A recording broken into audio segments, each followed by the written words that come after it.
Hey y'all, it's Charity and I'm here to show you guys how I create my paddles.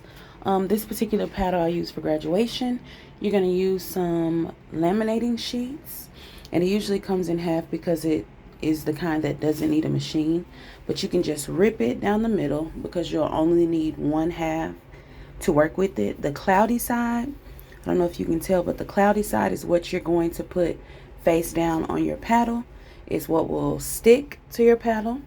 You pick the best side of your paddle just based on, whatever's looking smooth and good. It's double-sided, so I guess in theory you could use both sides, but the heat settings and all that kind of stuff just kind of, you have to test it out. So press just enough for it to kind of tack. It honestly doesn't have to be tacked down all the way because when you put your print on top, you're going to do it for a lot longer.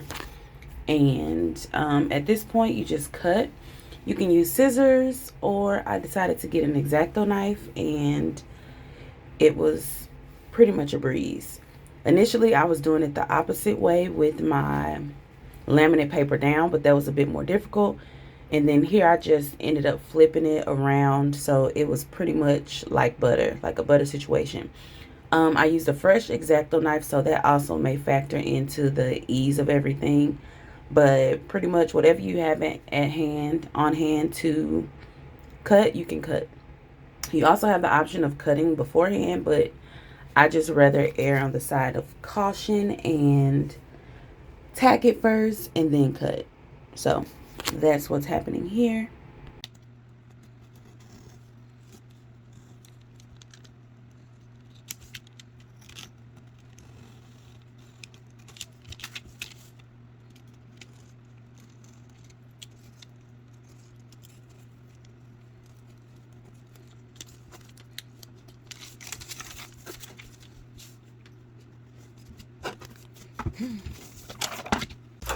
What was it? It was 8.5 by 11. I did 8.5.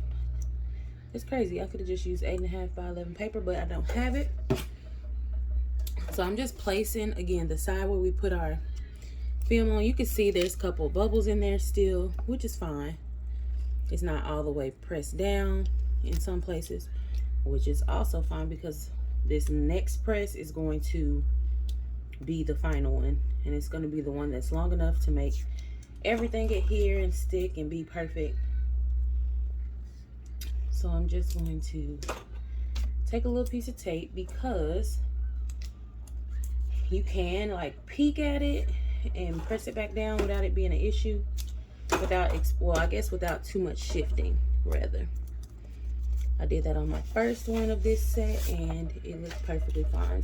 So if you have everything lined up, put your press down. I'm gonna give this a minute and I'll be back. Okay, you're not gonna hear a buzz. I actually went too long because I turned around, so I went probably 20 seconds over, which our image should still be fine, but I'm not sure if our board will be. I think we started to burn it a little bit. Or did we not get enough color? So let's see. This will be a good space to test this out. Let's give it a little more time just to see. Extra minute.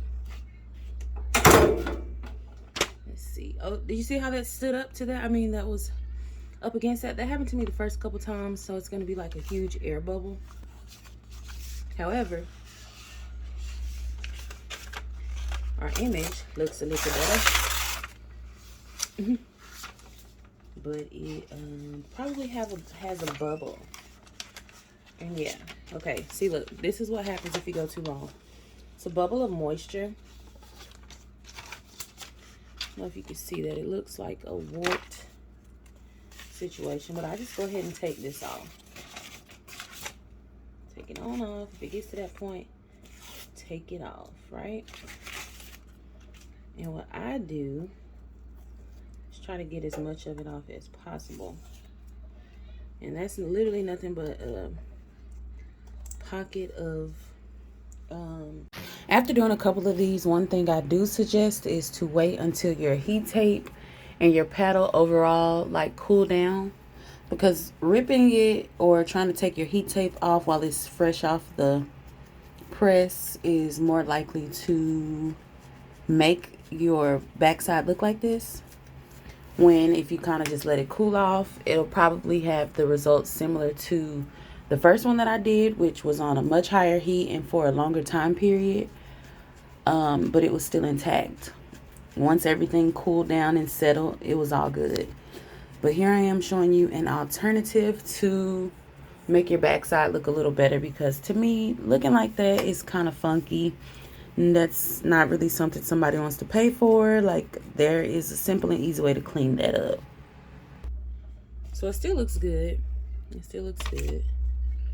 Another thing I do is, just to make sure everything is down good while it's still kind of warm, take a towel and just press it down. Okay. I'm gonna get my good one, or the one that I did correct the first time, and let's compare the two.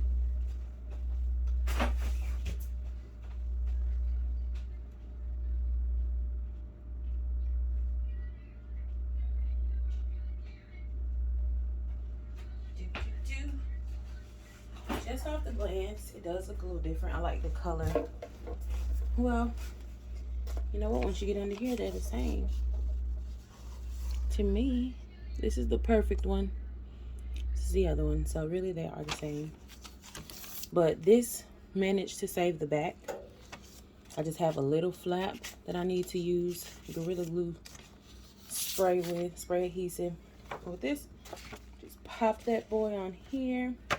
It's the back side, so it doesn't matter. These people are not paying more than $5 for this product. So I do have a forever option, which is obviously the sublimation paddles, but they're pretty pricey a piece, and yeah, they're pretty pricey. So I don't see people paying $6 for a blank, because how am I passing that cost off to my customers who want these fans, like, usually in bulk? This is a 10-pack. I mean, I can't see that. I can't see that. Even if I charge $10 a piece, $100 for 10 fans, yeah, that's a very low margin for me. So I probably, that's why I went this route.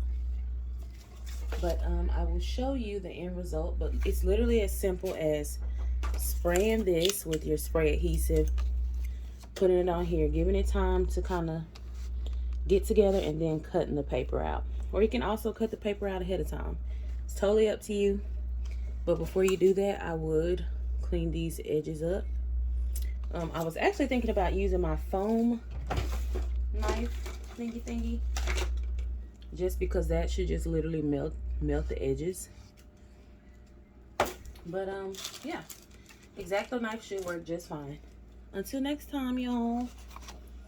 Peace out.